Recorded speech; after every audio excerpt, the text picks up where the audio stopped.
I'd like to share with you a 3-card planning reading that I regularly use, particularly with my business, to make sure that I'm on track and that I'm aiming for the right goals.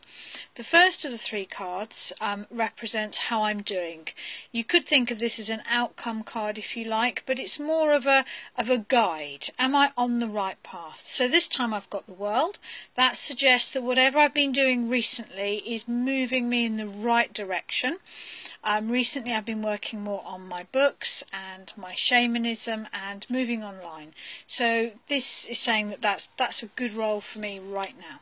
The next 2 cards are really important because they're the advice cards.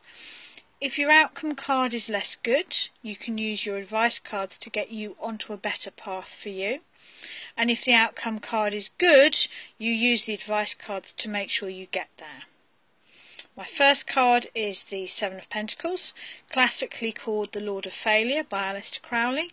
For me, this is harvest. The guy is looking at his harvest and he's reflecting on which will be the right, let's say potatoes, though I don't think that potatoes can grow like that, but which would be the right seeds to save for next year's harvest. Because when you harvest potatoes, you don't keep all of them to plant next year. You choose the ones that have the right sweetness, the right size, or are robust enough, and you choose those. And there is the Ace of Pentacles between his feet. So this is about taking a pause, reflecting, and then consciously deciding how I want to move forward.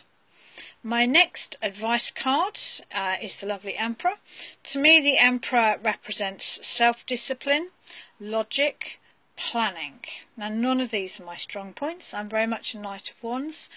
So the combination of the 7 of Pentacles, reflection and deciding how to move forward, and the Emperor with that logical planning mind is suggesting I really should factor in some time for this. I should look at a longer term plan, maybe booking in workshops for a whole year, and yeah, more structure. I'm very much a Knight of Wands. I very much tend to jump into what I'm going to do next, and I also like to look at the card at the bottom of the pack. To me, I call it the doorstep card, and it adds a real a depth to the whole reading. And I've got the Tower. I've had the Tower quite a lot recently.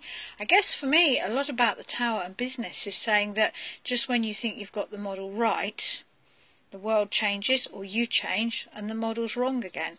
It's about constantly evolving, constantly growing, and realising that there's no end to this journey. It's just a constant growing and moving forward. So it's an interesting trio of cards for me. But it's helped me realise that instead of just madly forging ahead with the business, I really should stop, reflect on what's worked, and do some more planning and goal setting. Yeah, I should be the Emperor for a while.